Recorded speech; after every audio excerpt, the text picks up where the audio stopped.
Quando eu estou no meio do povo, isso acontece de 2 a 3 vezes por semana, o que eu escuto é: não desista e Deus te abençoe. É a mensagem que vem daqueles que viveram, em especial, de 2000 para cá. Bem sabe para onde o país estava indo e onde ele estaria se houvesse uma continuidade de tudo aquilo. Eu sempre digo em ambientes como esse, que eu prefiro muito mais ouvir do que falar. Mas tem um vídeo de 2014, eu na Academia Militar das Agulhas Negras, dirigindo a palavra para uns 500 jovens que estavam se formando naquele dia. Não foi uma reunião programada, foi algo que aconteceu. E ali, parece que algo me tocou e eu falei o que ia acontecer nos próximos anos. Uma das coisas que eu falei, está no YouTube, é que poderia perder minha vida pelo caminho, mas tínhamos que mudar o destino do Brasil.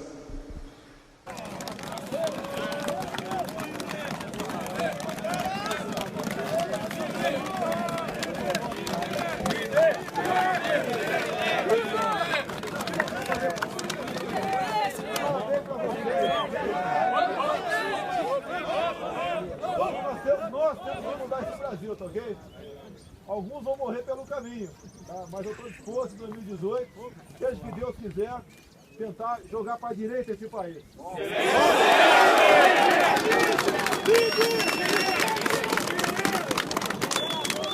nosso compromisso é dar vida pela pátria, ok? Vai ser assim até morrer. E nós amamos o Brasil, temos valores e vamos preservá-lo. Agora, o risco que eu vou correr, posso ficar sem nada, mas eu terei a satisfação de dever cumprido. Okay? Esse é o nosso juramento, esse é o nosso lema, Brasil acima de tudo, esse Brasil é maravilhoso, tem tudo aqui, está faltando é política. Há 24 anos eu apanho igual um desgraçado em Brasília, mas apanho, tá? De bandidos. E apanhar de bandido é motivo de orgulho e de glória. Okay? Vamos continuar assim. Okay?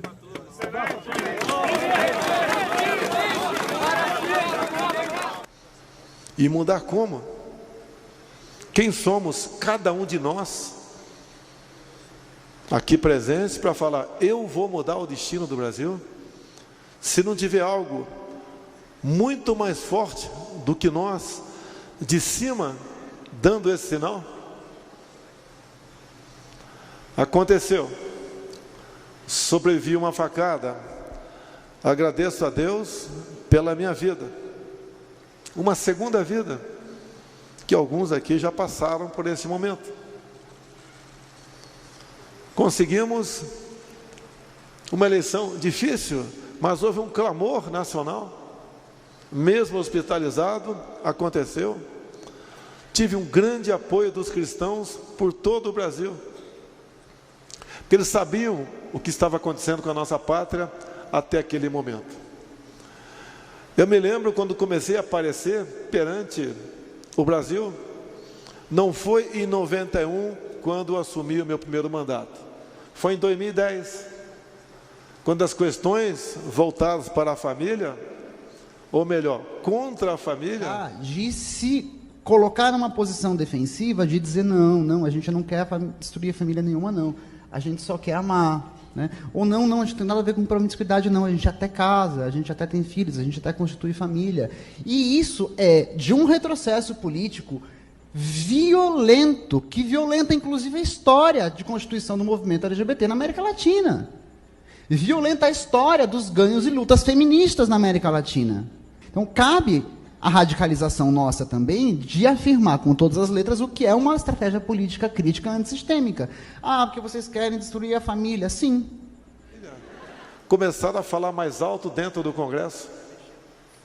E muitas vezes eu falei que a bancada evangélica, que são seres humanos, tem muitos aqui, podem também ter seus defeitos, somos humanos, mas o saldo da bancada evangélica, não só para as questões de interesse materiais de cada um de nós, mas em especial para as questões espirituais, não tem preço. Esses que estão aqui, alguns daquela época, que eram parlamentares, se abraçaram comigo.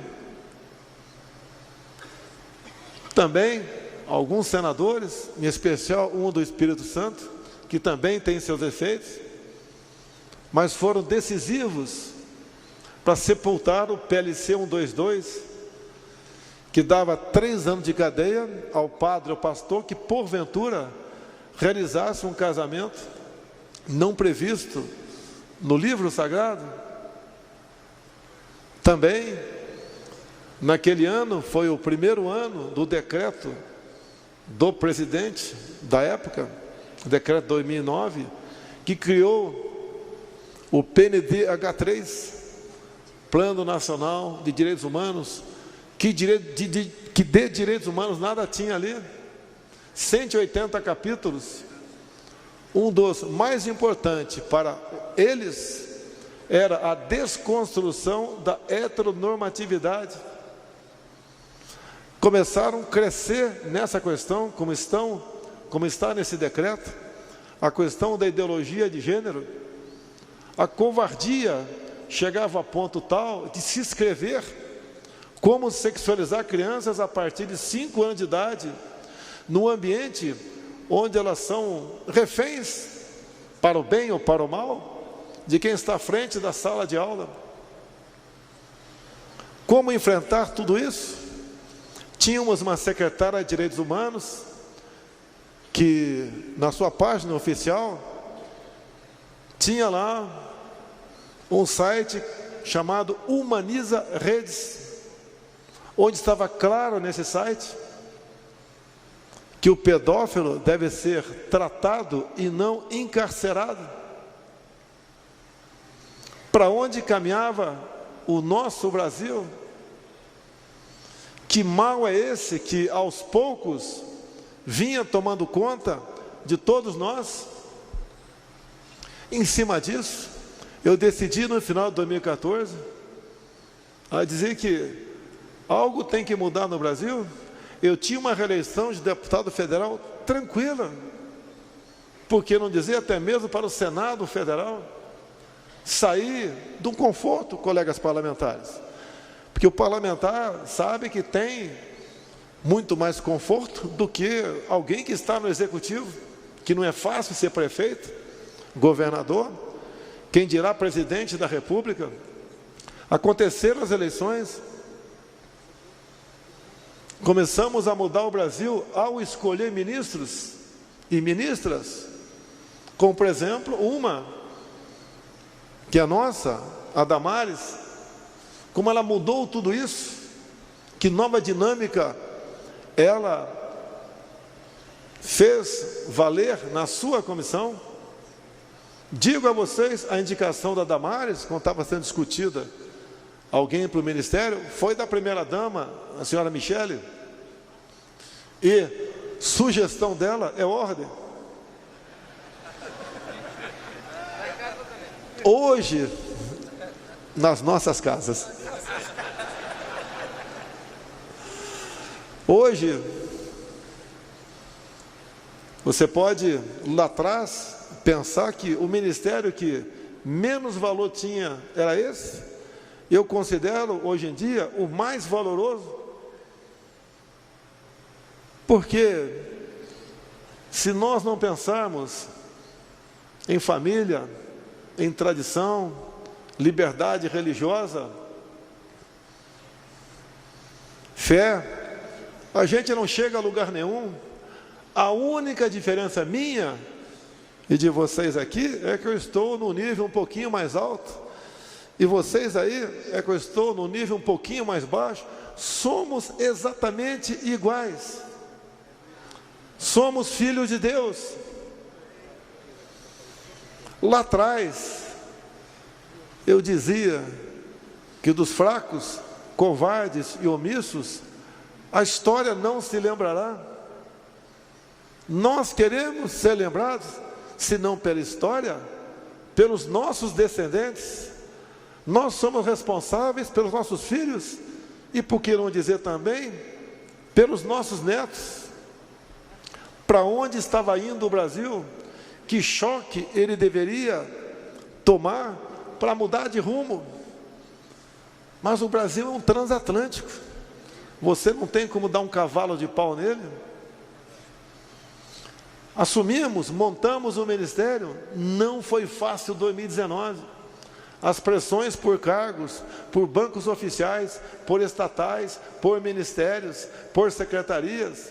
Algumas até eram pessoas bem indicadas, mas em grande parte não. A intenção era voltar ao que sempre foi. Como eu já disse algumas vezes, né? Lá atrás Salomão pediu sabedoria. Eu peço mais do que isso. Peço força para resistir e algo mais importante no meu entender, coragem para decidir.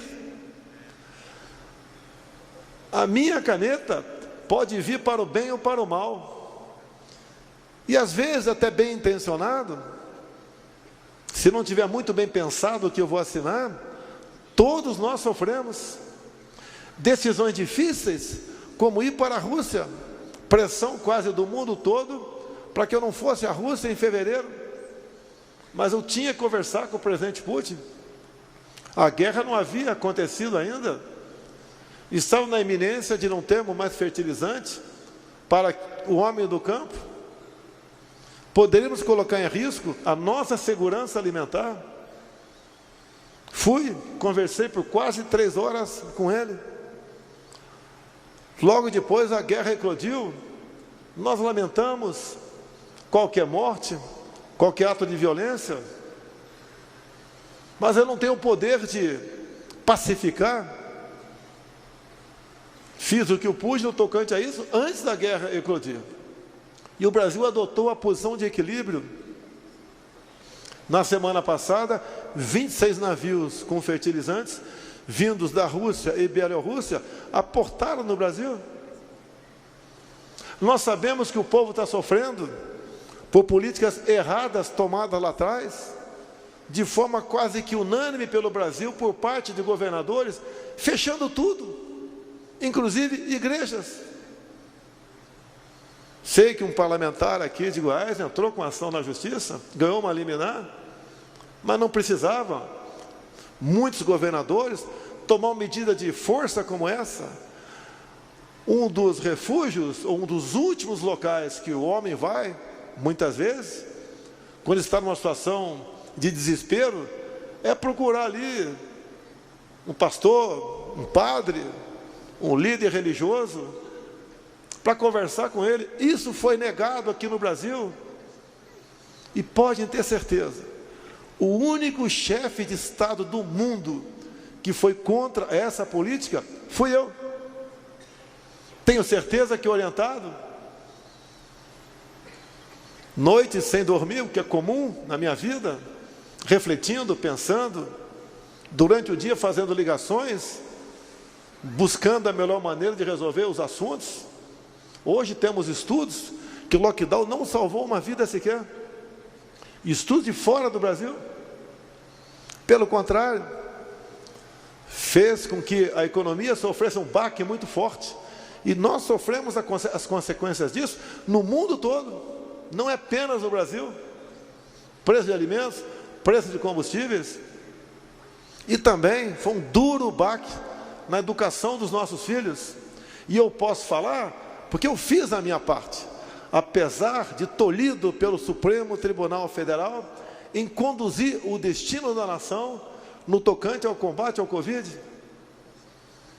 As universidades foram fechadas, não por mim. A Academia Militar das Agulhas Negras, a Academia da Força Aérea, ou a Escola Naval, não fechou. Eu decidi não fechar. Não morreu nenhum cadete. Orientei posso falar agora, meus comandantes de força, como proceder nessa questão, depois de muita conversa, debate, porque estavam tratando de vidas. Disse-lhes que não podíamos tolher os médicos da sua liberdade, de um momento grave como aquele que estávamos vivendo, e ele receitar o que ele achasse que fosse melhor, em comum acordo com os familiares, para aquele paciente. E quem agiu dessa maneira, muitos no início da pandemia sequer foram hospitalizados. Politizaram essa questão no Brasil, virou um tabu. Não obriguei a ninguém a tomar a vacina. Nós compramos mais de 500 milhões de doses. É a liberdade de cada um. Eu resolvi não tomar. É um direito meu. No encontro do G20 agora, final do ano passado, tínhamos a exigência do passaporte vacinal. Eu falei, eu não vou. Tiraram essa exigência. E eu fui. Como vou estar daqui a 2 semanas na cúpula...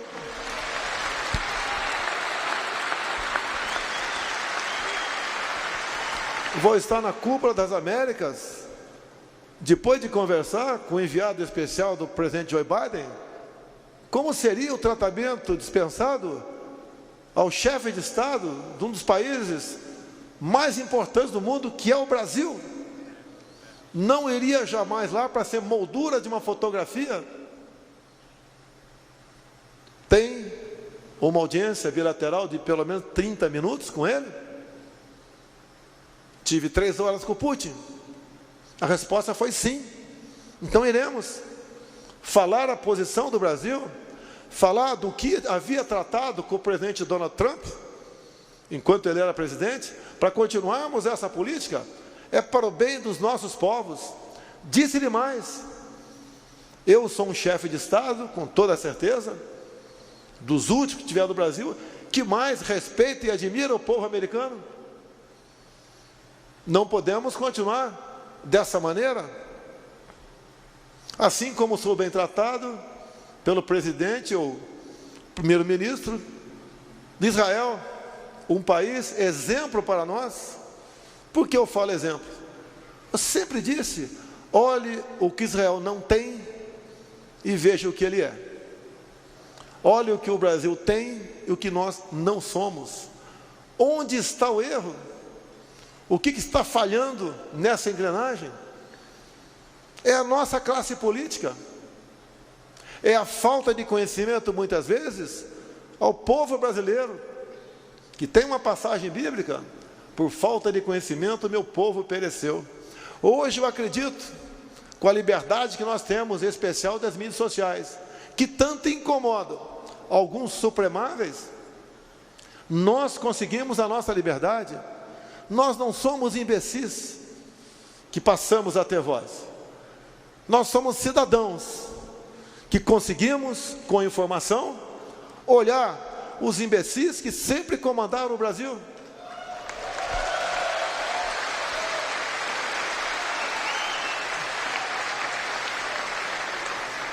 A liberdade não tem preço, ela vale mais que a própria vida. Não pude ver um cidadão ser condenado a 9 anos de cadeia, a começar no regime fechado, ter o mandato cassado, tornar-se inelegível e ser multado por ter se expressado, não interessa o que ele falou. Exerci o meu poder dentro das 4 linhas, até para dar exemplo ao Supremo Tribunal Federal, assinando a graça.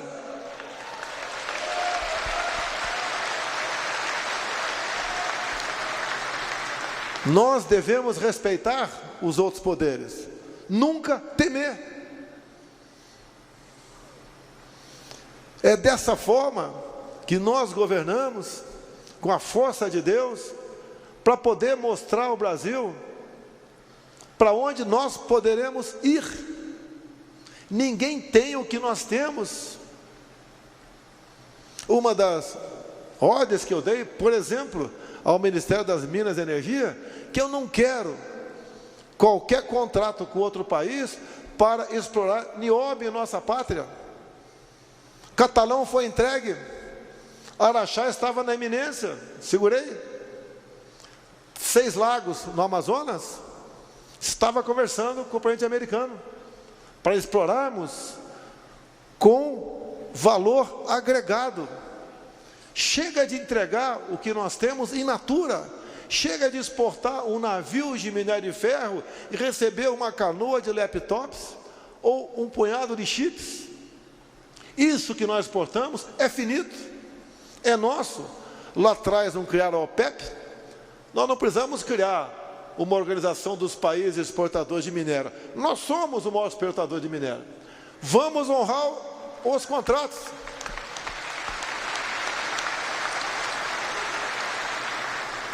Isso faz bem para todos nós. Honrarmos nossos compromissos. Mas não posso me alongar muito aqui. Como disse há pouco. O Marechal está dizendo que eu tenho todo o tempo aqui.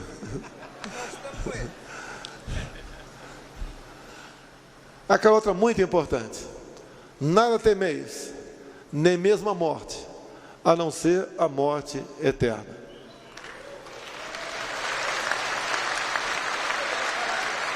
Porque, para nós militares, quando sentamos praça, selva. Quando sentamos praça, juramos dar a vida pela nossa pátria. Por vezes, esse juramento pode se transformar num momento onde você vai ter que provar, não perante vocês, perante a consciência de cada um de nós, se aquele juramento foi para valer ou não. Podem ter certeza, não sou mais corajoso ou mais homens que qualquer um dos demais 200 e pouco milhões de brasileiros que temos nessa terra querida. Mas sei que nós somos pessoas que tudo faremos para defender a nossa pátria, para deixá-la da forma como está para melhor, para não retrocedermos, para poder olhar para trás, se dirigir aos seus filhos e aqueles como eu que têm netas, falar: olha, eu fiz a minha parte. Eu não quero a morte eterna. Eu quero honra, quero dignidade e devemos mostrar a todos que esse Brasil é nosso. Não podemos entregar nossa soberania a quem quer que seja.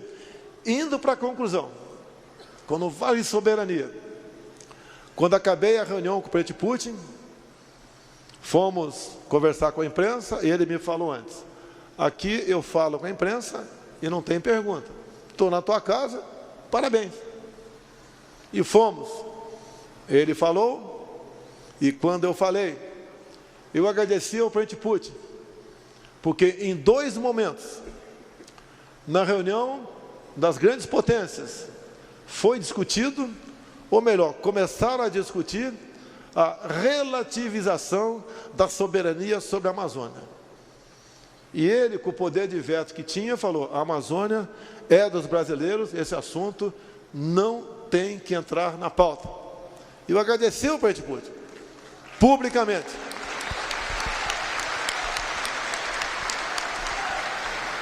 Porque uns outros que dizem estar do nosso lado, estes que estão de olho na nossa Amazônia.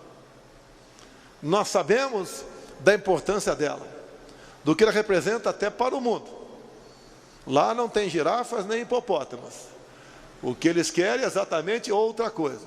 Quando nós voamos à Europa ou estados americanos, nós não notamos um só palmo de mata ciliar. Não são esses que têm que vir ditar regras para nós aqui no Brasil. Eles falam até em reflorestar certas áreas do Brasil, mas lá não existe projeto, dão palpite, interferem, mentem.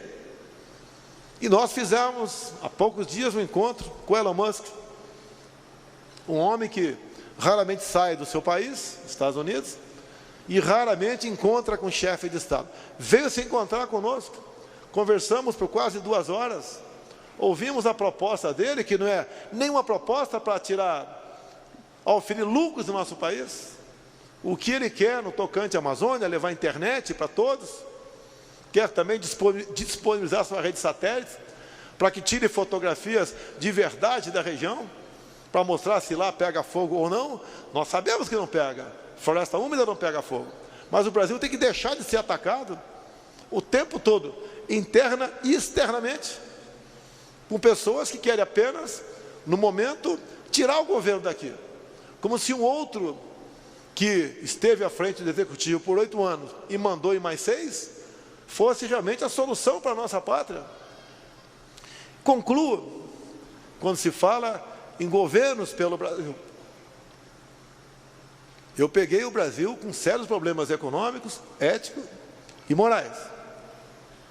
Ninguém enfrentou o que nós enfrentamos.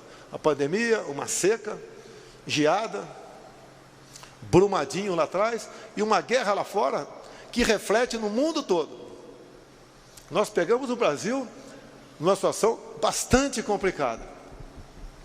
Agora, quando eu assumi também, a Petrobras tinha começado a pagar, no fim do governo Temer, uma dívida adquirida entre 2003 e 2015 de 900 bilhões de reais.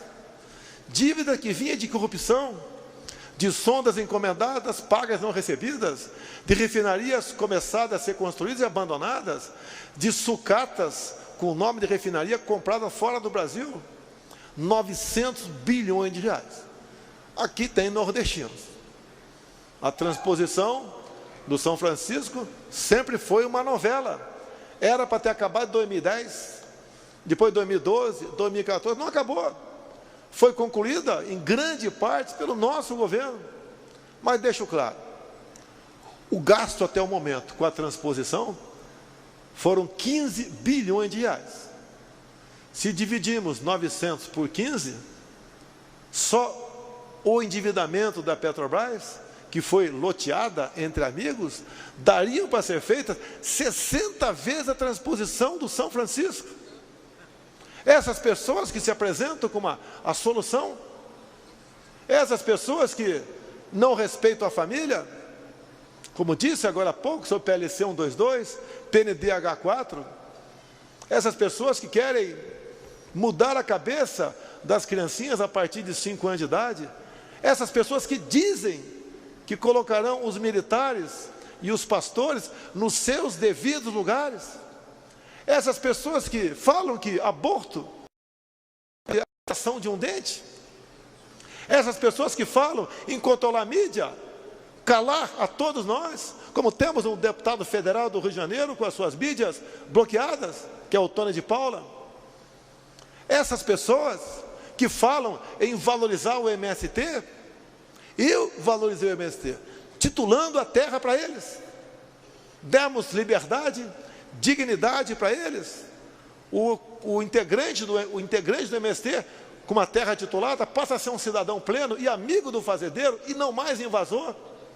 Essas pessoas que falam que querem continuar empréstimo para ditaduras no mundo todo, nós já pagamos até o momento, conclui o pagamento final do ano que vem, daquilo que nos foi emprestado pela Venezuela, e eles não pagaram, e quem pagou são os senhores, dinheiro que vem do FAT, Fundo do Amparo ao Trabalhador.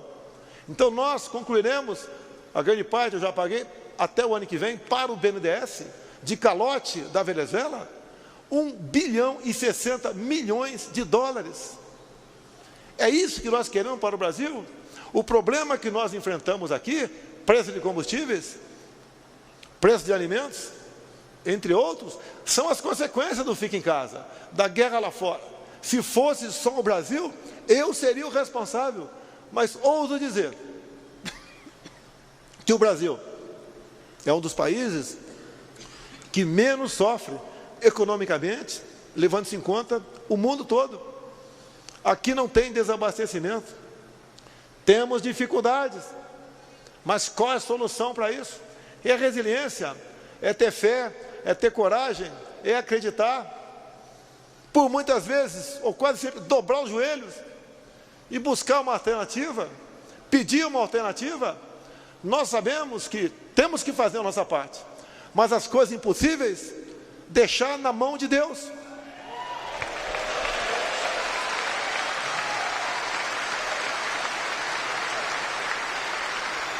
A todos os senhores e senhoras, nós somos escravos das nossas decisões. E nós sabemos que pior que uma decisão mal tomada é uma indecisão. Nós temos que decidir. Vamos decidir. Vamos trabalhar. Vamos conversar com todos, não apenas quem está momentaneamente ao nosso lado.